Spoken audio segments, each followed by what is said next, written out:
नमस्कार बंधुरा আপনারা দেখছেন এই মুহূর্তে আপনাদের নিজের চ্যানেল প্রিয় চ্যানেল বাংলা চ্যানেল 22 বর্ধমান। আমি আজকে আপনাদের প্র্যাকটিস সেট 4 নম্বর নিয়ে হাজির হলাম। যারা এই মুহূর্তে ডব্লিউবিপি লেডি কনস্টেবল পরীক্ষা দেবেন বা সামনে কেপিএসআই এর বা সার্জনের পরীক্ষা দেবেন বা ফুড এসআই এর পরীক্ষা দেবেন বা ডব্লিউবিসিএস প্রিলিমিনারি পরীক্ষা দেবেন, তাদের জন্য কিন্তু ভীষণ গুরুত্বপূর্ণ আমার এই প্রত্যেকটা সেট। খুব বেশি অঙ্ক করানোর টাইম পাই না, কেননা যেটুকু টাইমের মধ্যে ভিডিওটা শেষ করতে হয় তাতে 5টা 6টা 7টার বেশি অঙ্ক করানো সম্ভব হয় না। এবং আপনারা যারা আমার ভিডিও রেগুলারলি দেখেন তারা এটা অবশ্যই বুঝতে পেরেছেন যে আমার হয়তো অঙ্ক 6টা দিই, কিন্তু সেই 6টার মধ্যে আরও দুখানা 6টা মানে আরও 12টা অন্তর্নিহিতভাবে থেকে যায়। মানে আমি যদি আপনাদেরকে 6টা অঙ্ক শেখাই, আপনারা কম করে থেকে 3 গুণ বা 4 গুণ অঙ্ক শিখতে পারবেন। আমার টেন্ডেন্সি থাকে এরকম, প্রত্যেকটা ভিডিও যত রকম পদ্ধতি আছে সেগুলোর মধ্যে যেটা শর্ট মনে হয় কম সময়ের মধ্যে করা যায়, তার ভিতর থেকে নতুন কোনো তথ্য যদি বার করে আনতে পারি সেটা আমি সবসময় চেষ্টা করি। দেখুন, এই যে অঙ্ক পরীক্ষায় আসা অঙ্কই আমি দিয়েছি বেশিরভাগগুলো। কিছু পরিমাণ টাকা একটা নির্দিষ্ট হারে সরল সুদে বিনিয়োগ করা হলো 3 বছরের জন্য। যদি 1% বেশি সুদের তা রাখা হতো তাহলে 5100 টাকা অতিরিক্ত পাওয়া যেত।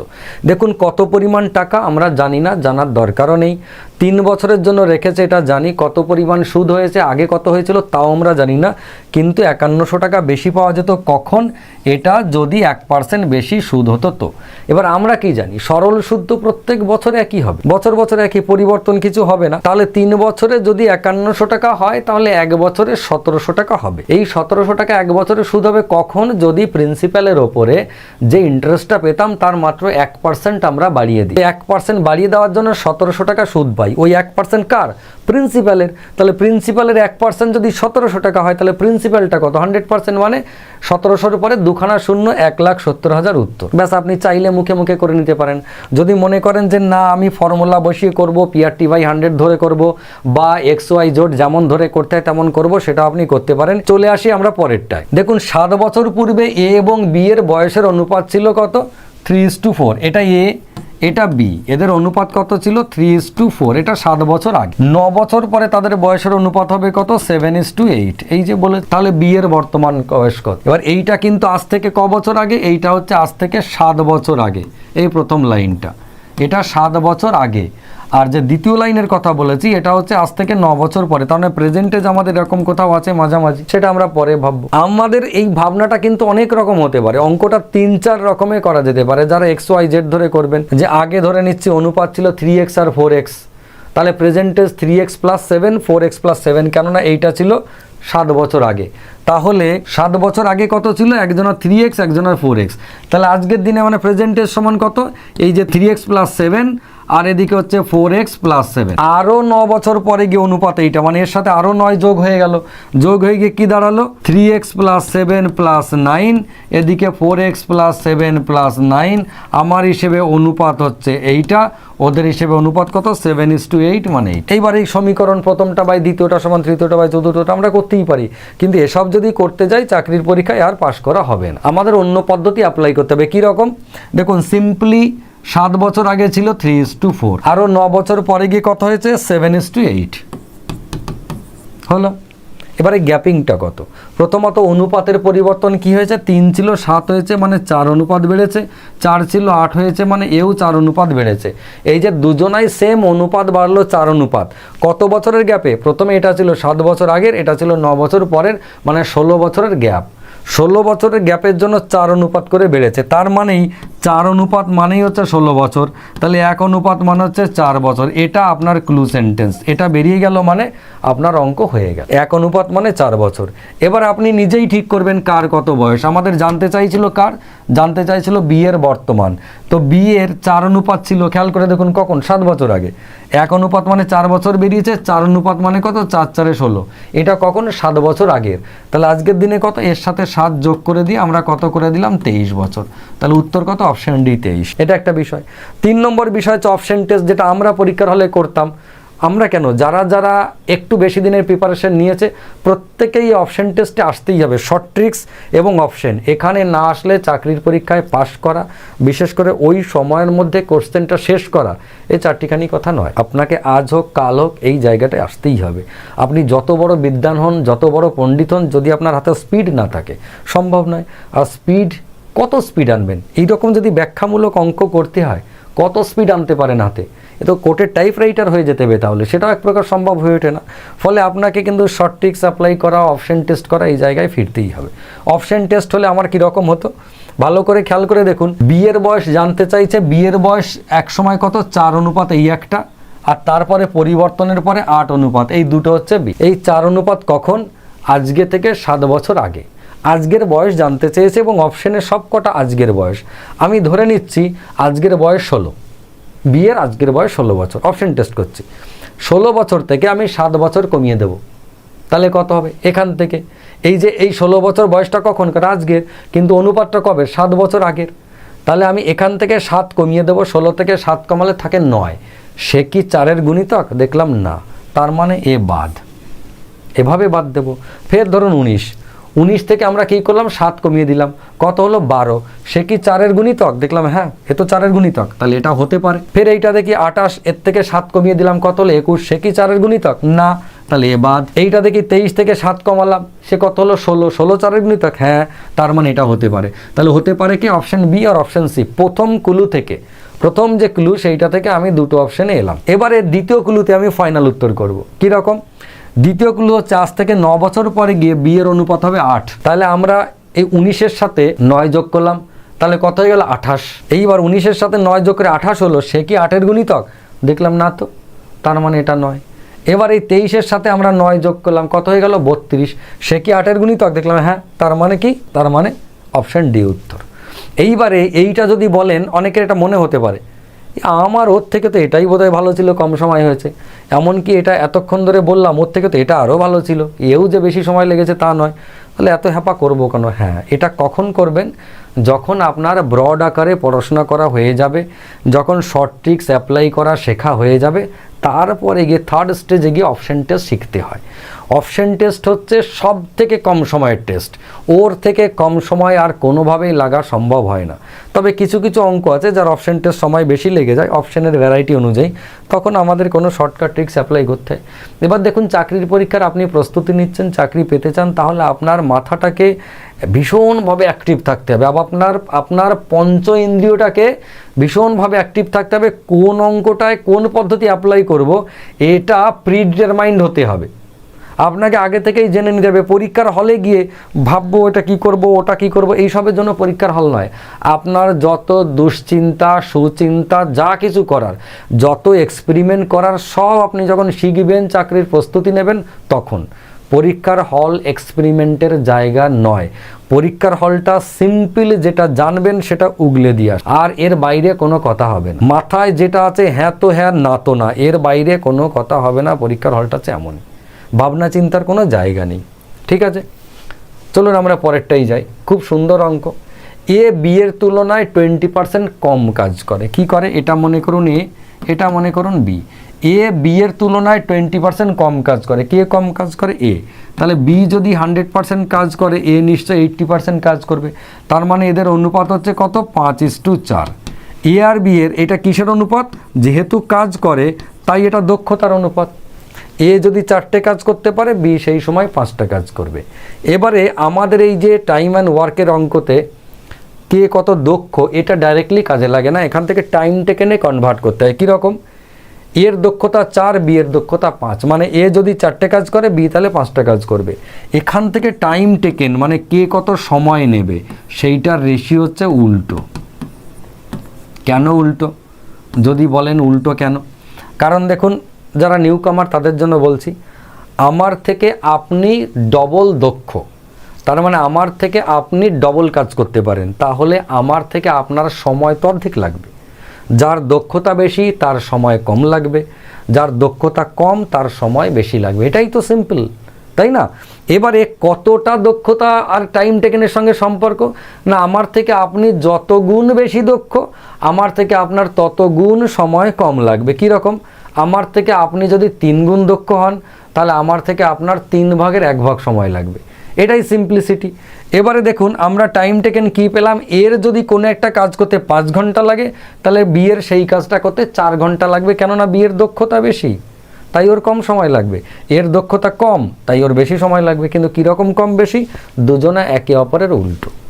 আমাদের প্রশ্নতে আরেকটা ক্লু যেটা দেওয়া ছিল, যে যদি এ কোনো কাজ 7.5 ঘন্টায় শেষ করে তাহলে বি সেই কাজটা ক ঘন্টায় শেষ করবে। দেখুন আমরা একটু আগে পেয়েছি এ যদি কোনো একটা কাজ 5 ঘন্টায় শেষ করে তাহলে বি 4 ঘন্টায় করবে, এটা আমরা পেয়েছি। বইতে বলছে না গো, এ কোনো একটা কাজ 7.5 ঘন্টায় শেষ করে, তাহলে বি কতক্ষণে শেষ করবে জানতে চাইছে।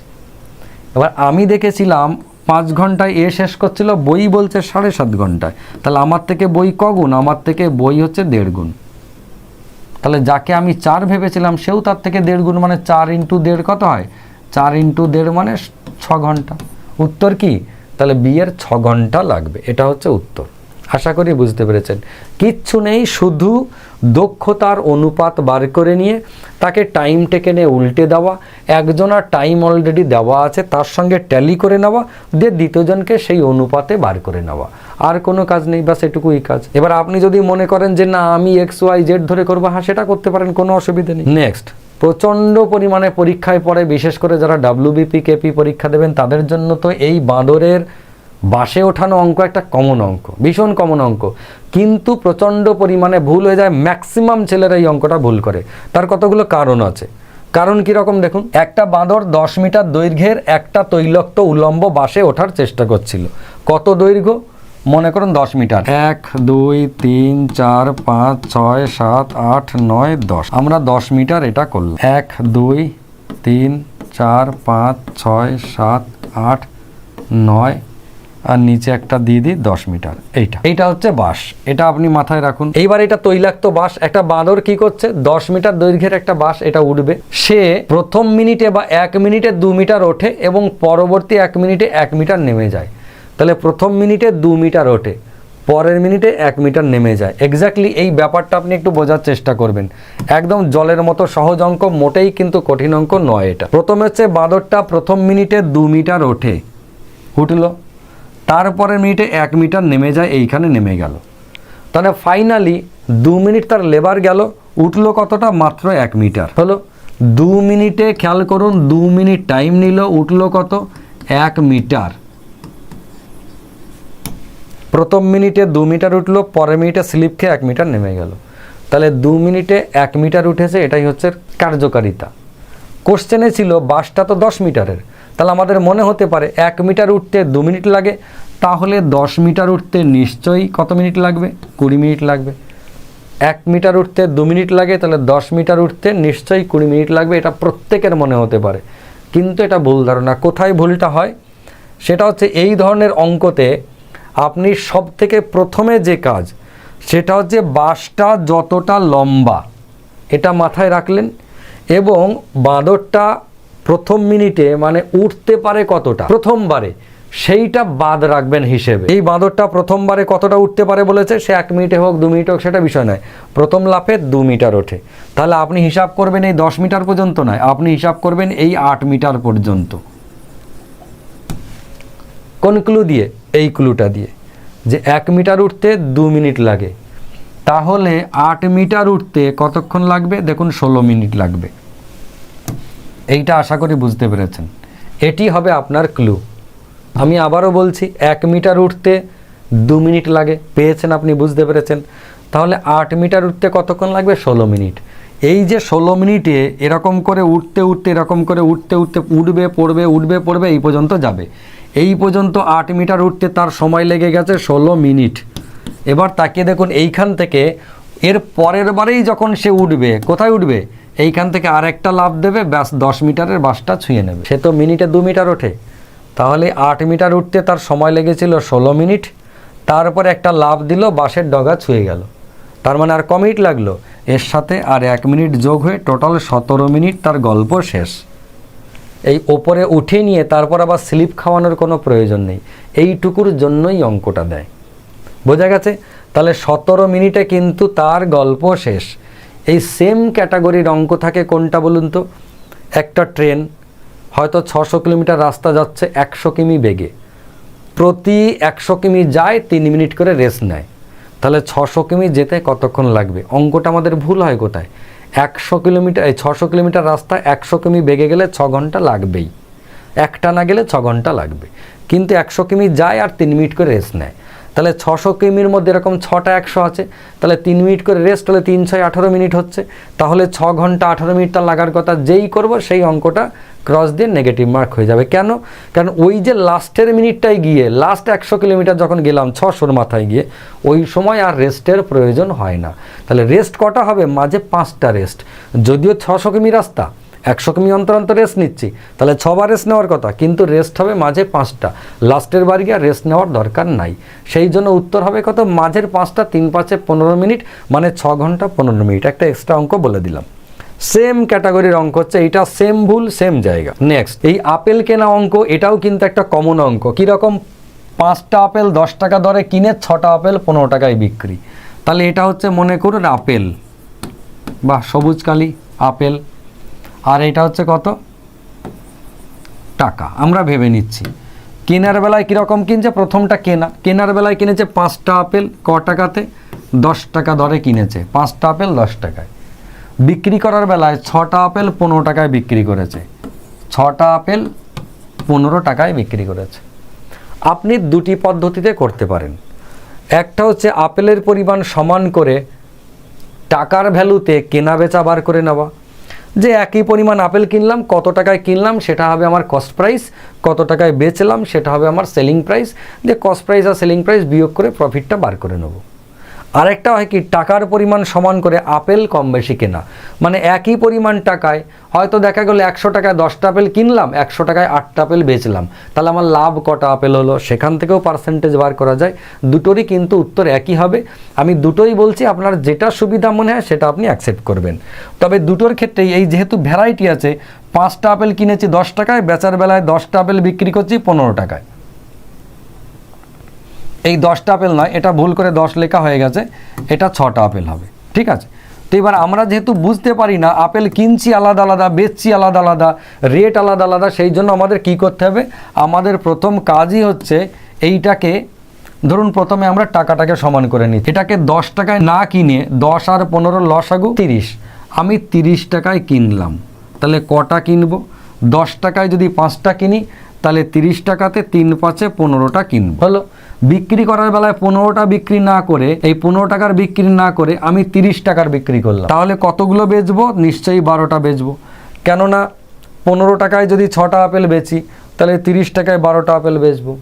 এবার খেয়াল করে দেখুন, আমি 30 টাকায় কিনেছি কটা আপেল? 15টা। 30 টাকায় বিক্রি করেছি কটা আপেল? 12টা। 30 টাকা, তাহলে 30 টাকায় 15টার একটা প্যাকেট, ভাবলেন কি করে? 30 টাকা দিয়ে 15টার একটা প্যাকেট কিনে আনলাম, বাড়ি এনে 3টে আপেল এখান থেকে বার করে নিয়ে 12টা বেচে দিলাম, ওই 30 টাকায় নিয়ে নিলাম খরিদ্দারের কাছ দিয়ে। তার মানে প্রতি 12টা আপেল বিক্রি করে যে পয়সা পাই 30 টাকা, সেইটা নিয়ে মহাজনের কাছে গেলে 15টা আপেল কিনে আনতে পারি। তার মানে প্রতি 12টাতে 3টে করে লাভ। 12টায় 3টে লাভ মানে কত? 12টায় 3টে লাভ মানে ক ভাগের ক ভাগ? 12টার 4 ভাগের 1 ভাগ। 4 ভাগের 1 ভাগ মানে কত পার্সেন্ট? 4 ভাগের 1 ভাগ মানে 25%। তাহলে প্রফিট কত? প্রফিট হচ্ছে 25%। উত্তর কত? 20%। ভুল দাগ দেওয়া আছে, 25% হচ্ছে উত্তর। এবার এইটাই আমরা কি করব? এইটা যেমন টাকাকে সমান করে দিলাম, আমরা কি করব? আমরা আপেলটাকে সমান করব।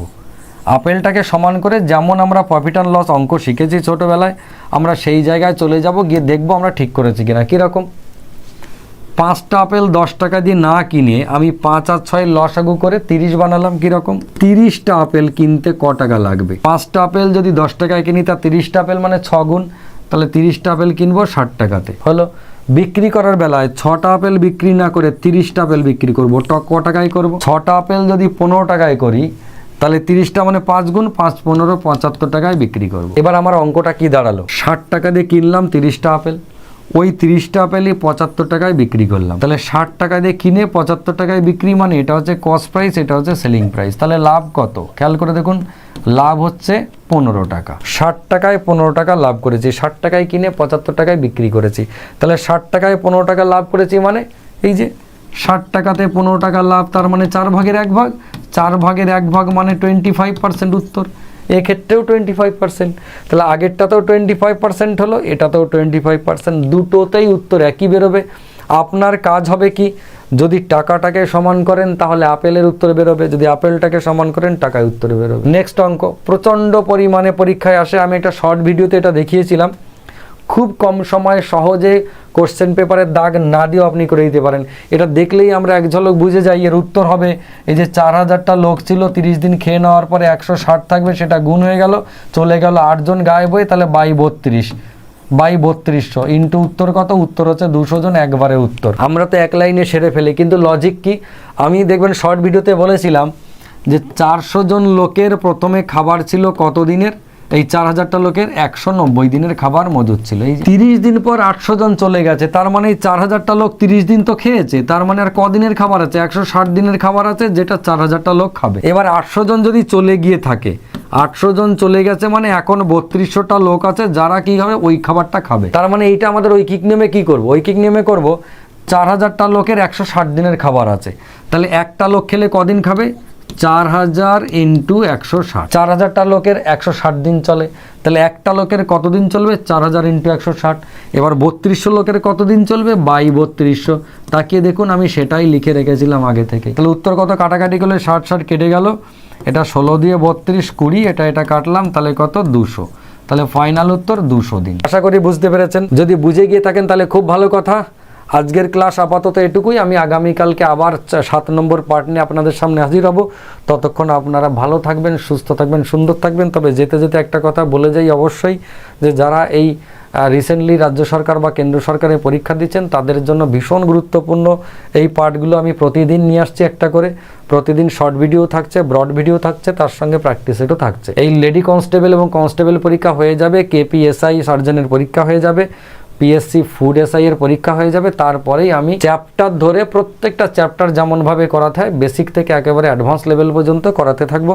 যতদিন এই পরীক্ষা চলছে ততদিন আমি প্র্যাকটিস সেট করাবো, এবং যখন চ্যাপ্টার ধরে করাবো আগামীতে যেই আবার কোনো পরীক্ষা আসবে তখন আবার আমরা প্র্যাকটিস সেটে শিফট হয়ে যাব। ঠিক আছে, এটা থাকবে আমাদের টোটাল প্রসিডিওর। ফিরছি আগামীকাল নতুন ভিডিও নিয়ে। ভালো থাকুন সবাই, শুভরাত্রি, নমস্কার।